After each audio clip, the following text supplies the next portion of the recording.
Muy buenos días, tengan todos bienvenidos a su clase de inteligencias artificiales y robótica. Esperando pues que se encuentren con bien en este día, ¿verdad? Vamos a iniciar con la actividad, ¿verdad? Recuerden que siempre al principio de cada clase vemos una pequeña reflexión bíblica, ¿verdad? Y esta semana nos corresponde Mateo 7:22. La frase de esta semana el valor es el día del juicio. Fíjense que la versión que estamos leyendo no tiene esta expresión tal cual, vean, pero hay otros idiomas que sí la tienen, otras traducciones. Aquí solo dice, muchos me dirán en aquel día. Esa expresión precisamente de en aquel día se refiere a el día del juicio. El día del juicio, pues en la Biblia es conocido, ¿verdad? Debido a que llegará un momento en el cual, de acuerdo a las profecías bíblicas, ¿Por qué lo encendieron? Ay. Dios vendrá y juzgará a todo ser humano, a toda la humanidad. Vean, y nos juzgará pues por varias situaciones, pero lo principal es distinguir, ¿verdad? Si hemos hecho obras buenas, obras malas, no es tanto allí la distinción. Es decir, no hay diversos juicios en la Biblia. Jesús se refería al llamado juicio final. El juicio final, pues, es donde toda la humanidad se presenta delante de Dios y por eso dice, Señor, Señor. Delante de Jesús le serán presentados muchos, salvos y no salvos, personas creyentes y no creyentes en Él. Entonces, algunos posiblemente dirían, bueno, pero si yo sí creía en ti, y yo profeticé en tu nombre, yo iba a una iglesia, yo me congregaba, servía en un ministerio, etcétera, etcétera. Pues Jesús les dirá algo a esas personas, si las conoció o no las conoció. Es decir, no basta con creer en Dios. Debemos dar el siguiente paso y el siguiente paso es tener un compromiso con Él. ¿Verdad? Entonces, eso es igual que cuando una pareja, ¿verdad? De chicos se atraen, digamos, hay alguien que tiene interés en una señorita, un caballero, y van a ser novios. Entonces, el chico le dice, mira, yo me quiero casar contigo, yo te amo, yo te quiero y me quiero casar contigo. Bueno, la novia o la chica le puede creer, sí, te creo que lo quieras hacer, pero hay que dar el siguiente paso, hay que mostrar el compromiso. Entonces es ahí donde se da la palabra de que están comprometidos, se utiliza popularmente. Bueno, lo mismo pasa con la relación para con Dios. No basta con yo decir, sí, yo creo que Dios existe. Hay que hacer algo más. Y ese algo más es aceptarle como dueño y señor de nuestras vidas. Bueno, dejamos hasta aquí la reflexión y ahora vamos a ir a hablar acerca de un punto importante. Hemos estado viendo ya unas cuantas inteligencias artificiales relacionadas al arte, pero decíamos, una de las cosas importantes para poder generar imágenes a través de IAs es que sepamos palabras claves para pedirles cierto tipo de imagen. Si esas palabras claves no las conocemos o no sabemos su significado, es difícil que podamos obtener buenos resultados. Así que en la clase de hoy vamos a hablar un poco respecto de lo que viene siendo el arte con inteligencias artificiales. Vaya, la imagen que está ahí es el efecto que habíamos estado viendo anteriormente de lo que decíamos que era una pareidolia. Esa es una pareidolia de una inteligencia artificial que con caritas, de que ven que son las caritas de lo que está ahí. Lo voy a ampliar un poquito más. Ujú. Como perro. Son caras de Perros. perro. Con caritas de perro nos ha generado otros rostros, otras imágenes. Entonces, a las inteligencias artificiales debemos saber qué pedirles y cómo pedirles para que lo que obtengamos sea un resultado, digamos, esperado o acorde a lo que necesitemos. Recuérdense que el objetivo o el objeto de usar una inteligencia artificial para generarnos una imagen es ahorrarnos tiempo en hacerla nosotros o bien facilitarnos el hecho de no caer en aquello de usar una imagen de alguien más sin su permiso, porque ahí violentamos los derechos de autor. Entonces, si yo quiero usar una imagen, por ejemplo, en una presentación, en un trabajo o en un libro, en algo que estoy redactando, debo tomar en cuenta que hay que hacer referencia al autor original. Pero si el autor original es la inteligencia artificial, pues entonces no puedo tener problemas de que diga alguien, me copiaste mi imagen o estás usando mi imagen sin mi permiso. Ese es el objetivo de utilizar estas inteligencias para generar arte. Entonces, vamos a hablar ahora, miren, de algunos estilos de arte tradicional. Ya los estuvimos mencionando en las clases, pero hoy vamos a ver propiamente su definición y vamos a ver algunos artistas famosos, digamos, que representan a estos estilos. El primero se llama realismo. Realismo, como el nombre lo dice, es una imagen que imita, dice, la realidad. Eso significa que cuando estos pintores, porque recuerden que lo que estamos viendo ahorita son pintores famosos, estos pintores hacían cuadros que cuando la gente los veía, eran pinturas, pero cuando la gente los veía, pensaban que era algo como real. En los tiempos que ellos vivieron no existía la fotografía.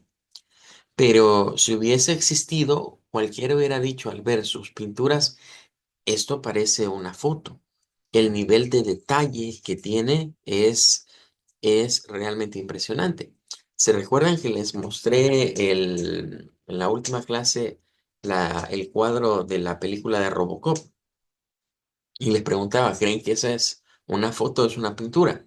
Y unos dijeron, para mí es una foto, otros dijeron, yo creo que es pintura.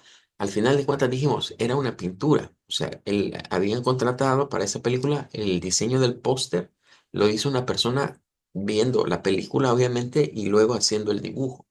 Ese nivel de detalle que nos hace pensar, bueno, esto es una foto, es el que se obtiene gracias a lo que se conoce como el realismo. O sea, el realismo es esa corriente. En la imagen que estamos viendo ahí, ¿verdad? Esas personas que están como juntando como espigas, son, es un ejemplo de realismo. No parece una pintura cuando la vemos así. Pero hoy en día nosotros podemos pedirle a la inteligencia artificial que sea algo realista o que usemos el término fotorrealista. Cuando agregamos fotorrealista, lo que va a suceder es que las imágenes que vamos a obtener pues van a aparecer de fotografía. Entonces, esas palabras son las claves, realismo o fotorrealismo. Y aquí están, miren, estos son nombres. Gustave Courbet, vea, Jean Francois Millet. Bueno, este creo que era alemán, Adolf Friedrich von Menzel. Serían algunos nombres de artistas que pertenecieron al realismo. Es decir, que no solo le podemos decir que quiero una pintura del realismo, sino que le puedo decir, mire, quiero que me dé una pintura como Gustave Courbet. Y entonces va a buscar el arte de Gustave Courbet y nos va a hacer una imagen similar a la que él pintaba, o siguiendo los trazos o las líneas. Porque recuerden que las inteligencias artificiales lo que hacen es lo siguiente, miren, si nosotros llevamos el nombre de uno de estos personajes acá a la búsqueda, digamos, general, nos va a aparecer quién era. Pero si nos vamos a ver las imágenes, nos van a aparecer los cuadros que él pintó o digamos aquellas pinturas que resultan más famosas del artista. Entonces, la inteligencia artificial, todo esto lo tiene ella cargado. Ella sabe quién fue este señor, sabe cómo pintaba, de cuál era su estilo de pintura. Y entonces vendrá y nos va a generar estilos de pintura o una imagen basado en el arte de él, en los colores, en los patrones, en las formas que ese señor utilizaba. Bueno, entonces ya tenemos algo. Y es que cuando yo le quiero pedir a la inteligencia artificial un arte en específico, tenemos el realismo o el fotorrealismo, cualquiera de las dos cosas. Le podemos poner realismo o fotorrealismo. ¿Cuál sería la diferencia? Que si le pido algo en realismo, sabemos que va a ser algo que va a imitar la realidad, pero que todavía se van a ver rasgos de que es una pintura. Si le digo que sea fotorrealista, entonces lo que hace la inteligencia artificial es darnos o plasmarnos una imagen basada en una fotografía. Bueno, ahí estamos entonces ya con uno. Vamos ahora, miren, con impresionismo. Es la siguiente corriente. Impresionismo. Así que estas palabras son las importantes. Impresionismo. ¿Qué era el impresionismo? Bueno, ellos daban foco, dice, o sea, se enfocaban. Lo principal en esto era el color y la luz. Por lo general son retratos de paisajes, lo que se mira en el impresionismo. Porque ellos lo que trataban de plasmar más en sus pinturas era eso, que se viese colores y se viese luz. Pueden ver allí, incluso dice pinceladas visibles, o sea, a ellos no les interesaba ser realistas en los detalles. A veces algunas cosas parecían como un pequeño manchón, pero le daban ya la forma. Entonces, yo le puedo decir a la inteligencia artificial, yo quiero un cuadro, quiero una imagen impresionista, o que pertenezca al impresionismo, o la quiero, digamos, como una imagen de Edouard Manet. Entonces, ella viene en sus bibliotecas, sabe quién fue Edouard Manet, sabe qué tipo de pinturas hizo él o cómo las hizo él, y se basa en esas pinturas para recrearnos algo similar a ese arte. Bien, entonces ya llevaríamos dos corrientes, realismo e impresionismo. ¿Qué otro tipo de arte le puedo solicitar a una inteligencia artificial? Bueno, el siguiente es el cubismo. El cubismo, ¿verdad? Usa figuras geométricas de cualquier tipo, ¿verdad? Pueden ser círculos, rectángulos, triángulos, un montón de cosas, para representar otras cosas. El cubismo, ¿verdad? Tiene también uso de colores, hay patrones diferentes y su principal, el principal pintor fue Pablo Picasso, aunque hay otro señor también por ahí que también perteneció al arte cubista. Entonces, si yo quiero una imagen del cubismo, le puedo solicitar de esa manera a las inteligencias artificiales. Quiero una imagen de cierto personaje estilo cubismo. Y si no, le puedo decir, quiero una imagen de tal cosa como Pablo Picasso, ¿verdad? O sea, pintada con el estilo de Pablo Picasso. Entonces, creo que este señor es más conocido por nosotros que los otros que hemos mencionado, pero su estilo de pintura es tal y cual lo estamos viendo ahí. De hecho, si nosotros buscamos aquí cubismo como tal,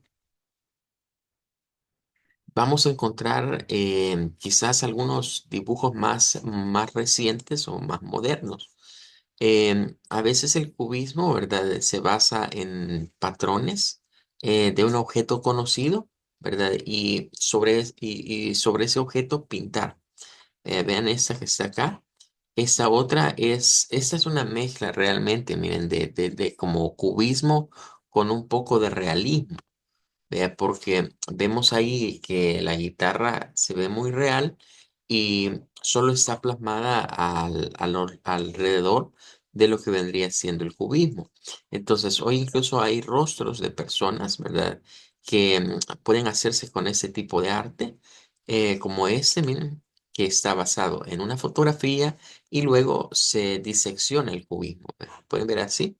Esta es una variante de lo que vendría siendo el cubismo, ¿verdad?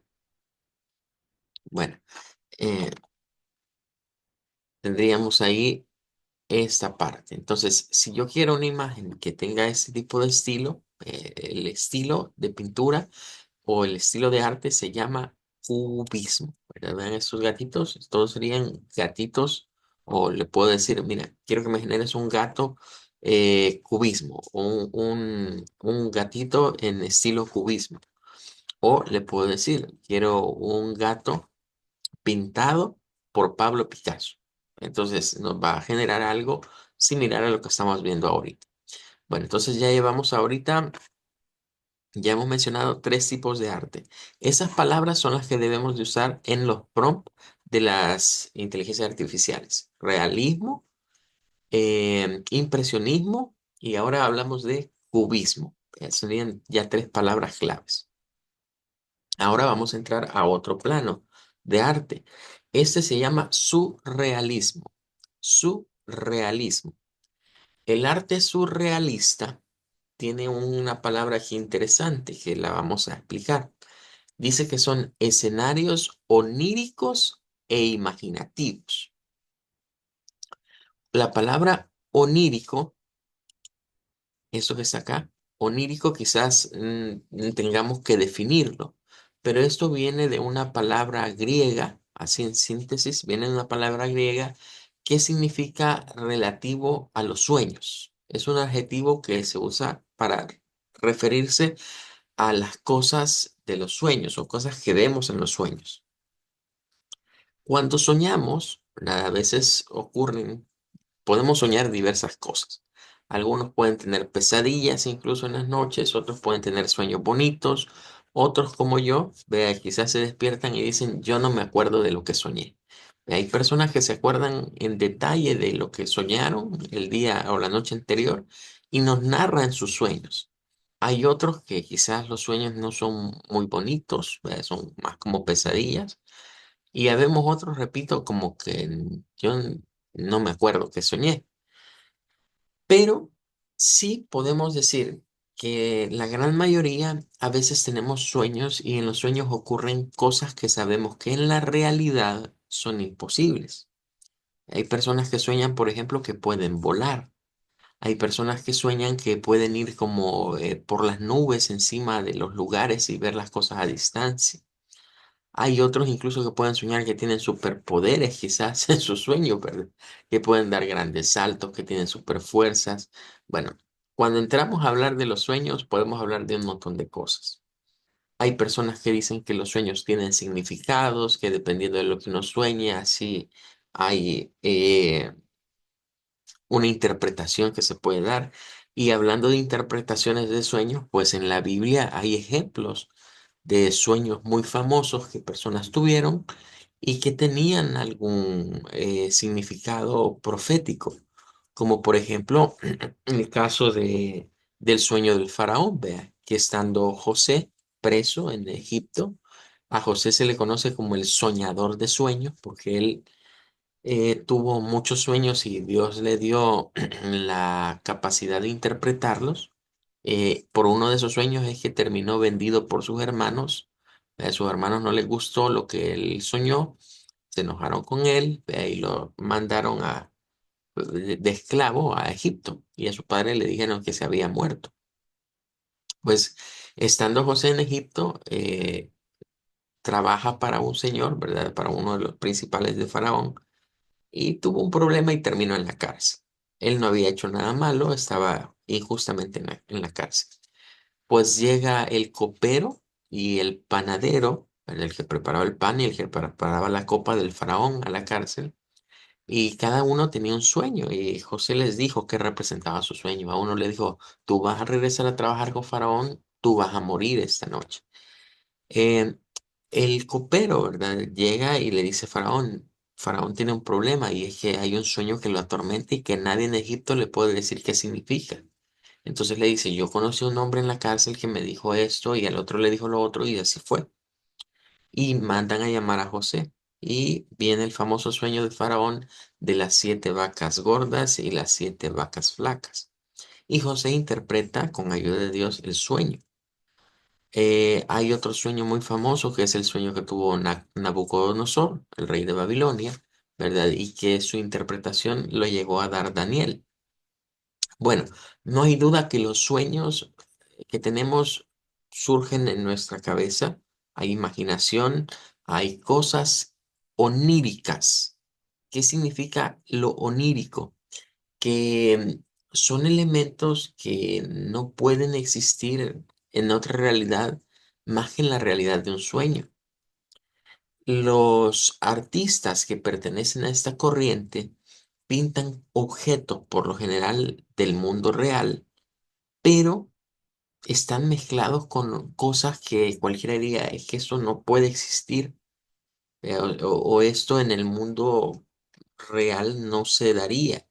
Nos dan esos rasgos de decir que estas pinturas son un poco raras, son extrañas o tienen elementos poco usuales, que definitivamente no es una corriente.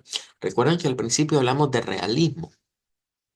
El realismo busca hacer que lo que estamos viendo, digamos, esto es algo del mundo real, pero el surrealismo, la misma palabra surrealista, no significa que es algo que está como por debajo de lo real.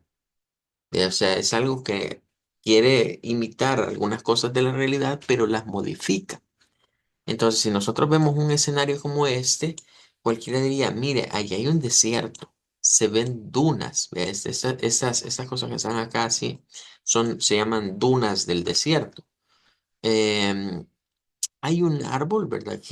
Hay un árbol que cualquiera diría, bueno, es lógico que un árbol esté seco en un desierto, que no tenga follaje porque no hay agua. Vea, se secó, se murió y solo quedó el tronco. Vea, o esos elementos comunes también en el desierto que siempre suelen salir hasta en películas. Pero luego comenzamos a ver otros detalles y es que vemos estos objetos extraños acá metidos. Miren, esto parece un reloj, diríamos, pero ¿qué hace un reloj arriba en las nubes en un desierto? Ve, o podríamos decir, bueno, esto que vemos aquí parece como una especie de lámpara o algo que estuviera ahí como un adorno en el desierto. Vemos acá algunas cosas que comenzamos a decir, bueno, eh, aquí se pone rara la pintura, esto se ve extraño.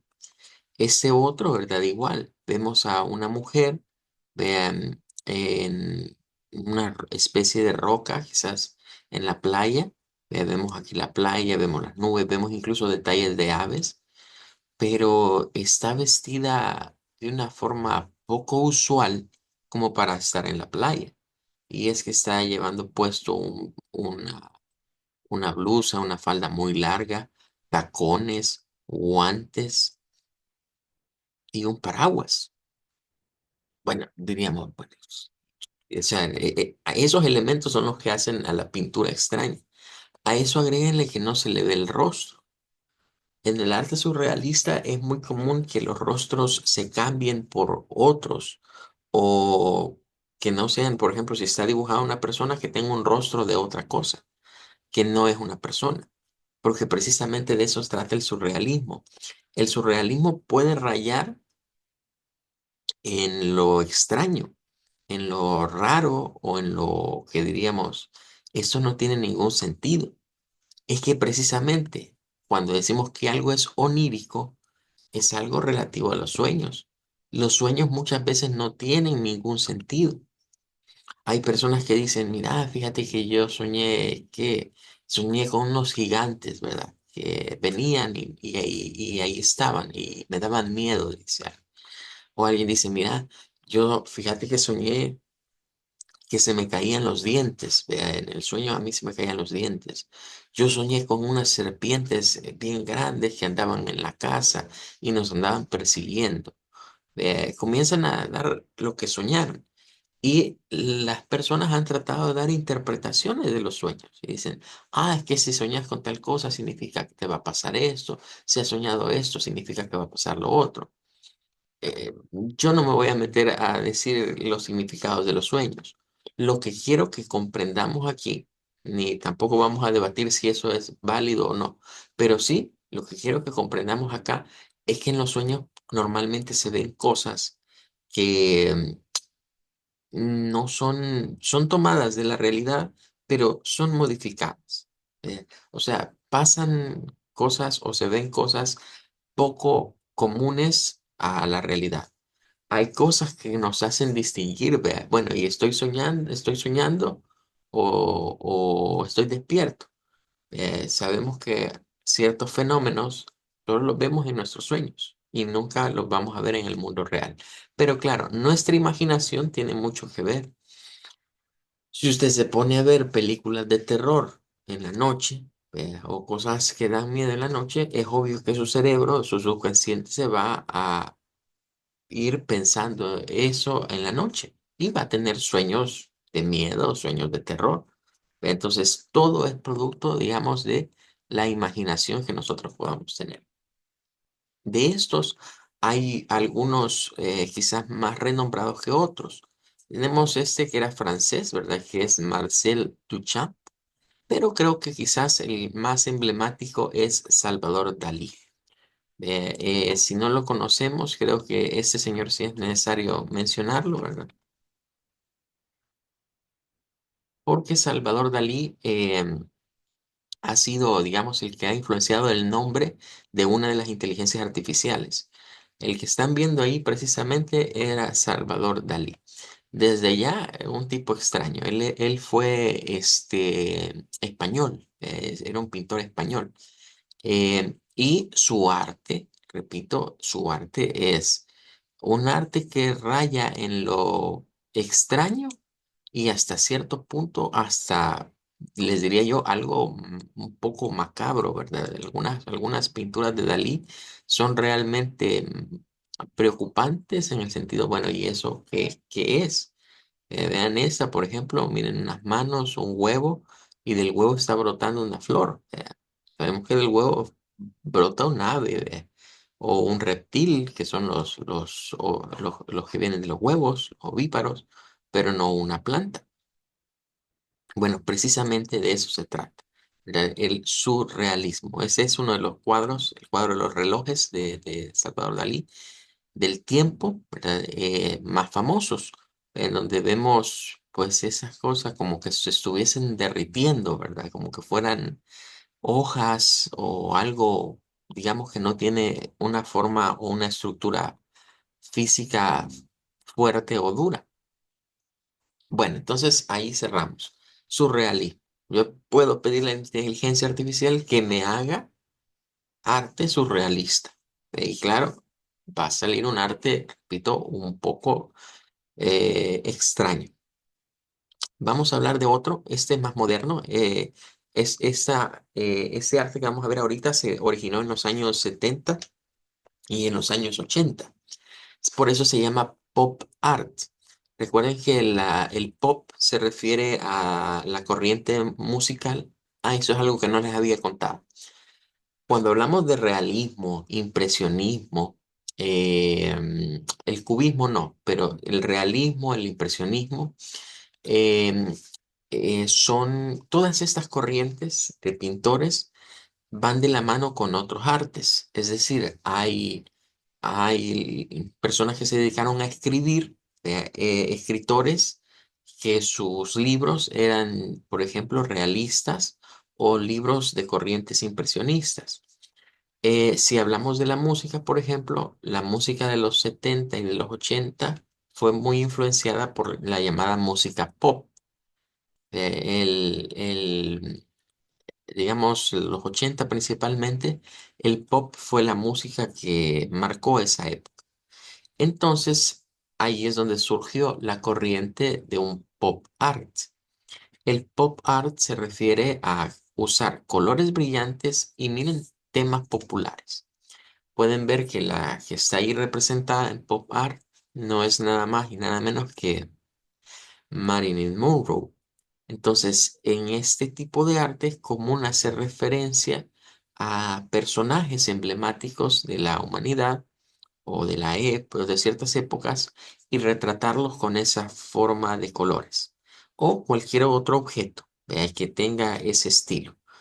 Ahí están algunos de los artistas que fueron representantes, digamos, o creadores de arte pop. El arte pop se volvió popular, digámoslo de esa manera, eh, en el sentido de hecho, la palabra pop viene un poquito derivada de lo de popular en inglés, o sea, lo que es lo popular. Em, pero se usó mucho para campañas de marketing, para ventas de productos. Ahí lo utilizaron mucho.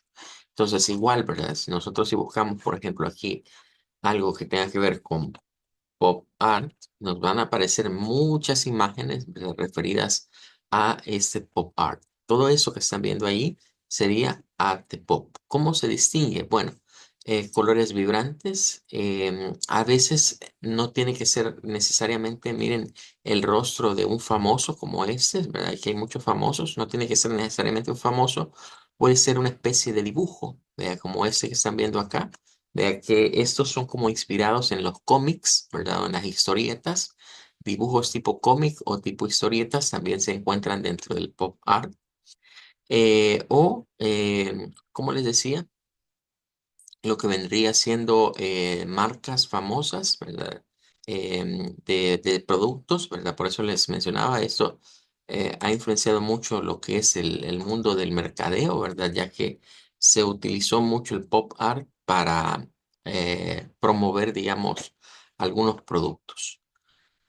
Bueno, ahí estaríamos entonces con este y vamos a terminar, creo, si esto ya es lo último, con el simbolismo. El simbolismo a veces se suele confundir con el surrealismo. De hecho, muchos surrealistas fueron también simbolistas, o sea que eran dos géneros, digamos, de arte que estaban muy relacionados. La diferencia entre el surrealismo y el simbolismo es que el surrealismo se basa en los sueños, o sea, en visiones de un sueño y decimos, bueno, esto se ve extraño, pero el simbolismo no. En el simbolismo, el pintor o el arte, a propósito, o sea, con plena certidumbre, ha dejado un mensaje oculto. O sea, en su obra o en su retrato, él ha dejado una serie de elementos que si uno los observa detalladamente, puede ir diciendo, ah, este artista quería enseñar esto, o el mensaje de este artista fue este otro. O sea, son, a diferencia, digamos, del surrealismo, el surrealismo tiende a ser un poco extraño, el simbolismo también, pero en el simbolismo hay una razón detrás de, o sea, hay una explicación de parte del autor de por qué lo hizo así. Y uno de los más reconocidos, claro, es Vincent Van Gogh. Hizo de los dos, hizo tanto simbolismo como lo que vendría siendo surrealismo. Hizo de ambas cosas. ¿Ve? Y lo que vendría siendo Gustav Klimt. Quizás este señor sea menos conocido para nosotros, pero él es un artista bastante reconocido porque en casi todas sus pinturas usaba colores dorados. A él le gustaba usar mucho tonos dorados. Pueden ver que esta, ¿verdad? Esta de acá es una representación de una pintura de él. ¿Cuántos de aquí han visto la serie de Ladybug o de Miraculous? A ver, díganme cuántos han visto esa serie. Ujú. Nadie le gusta Miraculous, de la Ladybug, ¿no?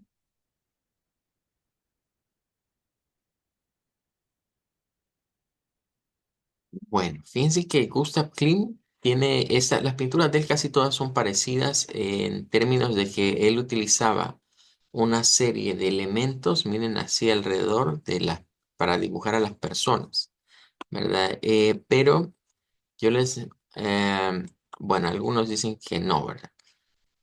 Bien, fíjense que les mencionaba la de Miraculous porque Gustav Klimt tiene esta pintura, miren.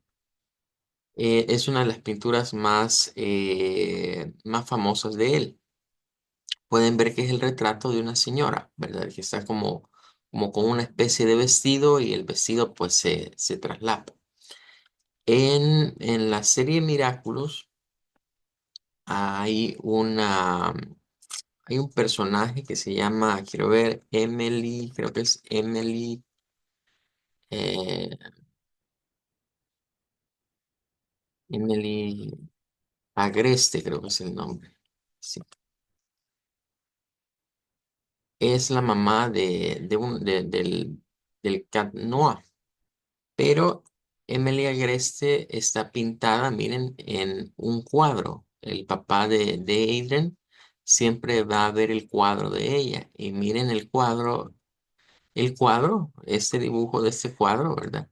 Está inspirado precisamente en el arte de Gustav Klimt, precisamente en la pintura que acabo de estarles mostrando. O sea, en esta pintura propiamente. O sea, esta pintura de Gustav Klimt está inspirada, la serie esta, es una referencia a esa pintura. Esa pintura, si la viésemos, vamos a dar cuenta que tiene un montón de simbolismos en medio. O sea, hay un montón de cosas ahí que al irlas analizando uno dice, bueno, este señor estaba dando un mensaje sin duda en su pintura, pero es de entrar en detalles, ¿verdad? Y lo que más resalta quizás en esta pintura de Gustav Klimt son símbolos como triángulos y como ojos, ¿vea? Como referencias a eso del triángulo y el ojo que todo lo ve. ¿Vea? Eso era algo como uno de los temas, ¿verdad? De lo que vendrían siendo las pinturas de Klimt. Y claro, Van Gogh, ¿verdad? Que pues esta es una de las pinturas de Van Gogh más reconocidas. Esta se conoce como El Grito, vea esa pintura. Pero repito, a Van Gogh lo podemos poner entre el simbolismo y entre el surrealismo, o sea, él hacía de ambas cosas. Bueno, ¿para qué nos va a servir entonces todo esto? Para pedirles a las inteligencias artificiales que nos hagan imágenes de acuerdo a una corriente artística. Entonces, los nombres que hemos visto hoy son importantes que los tengamos en mente al momento de yo solicitarle a la inteligencia artificial que me cree algo. En las inteligencias artificiales a veces se vuelven tendencias ciertas cosas, como por ejemplo, yo no diría que es una corriente artística, pero sí está basado en un estilo. Pero durante un tiempo se puso de moda pedirles a las inteligencias artificiales que nos hicieran imágenes al estilo de Pixar, de los estudios de animación. Y claro, esa sería otra fuente de donde lo trae, o hacerlo basado, por ejemplo, en personajes de anime, como lo estuvimos viendo. Bueno, chicos, me voy a quedar hasta acá con esta parte. Mañana vamos a tratar de poner en práctica los términos que aparecen acá en las inteligencias artificiales para pedirles arte específico de acuerdo a lo que hemos estado hablando en la clase de hoy. Será hasta la clase de mañana. Hasta luego. Que Dios les bendiga. Adiós, profe. Adiós. Pues un feliz día. Hasta luego. Adiós, profe. Adiós. Hasta luego.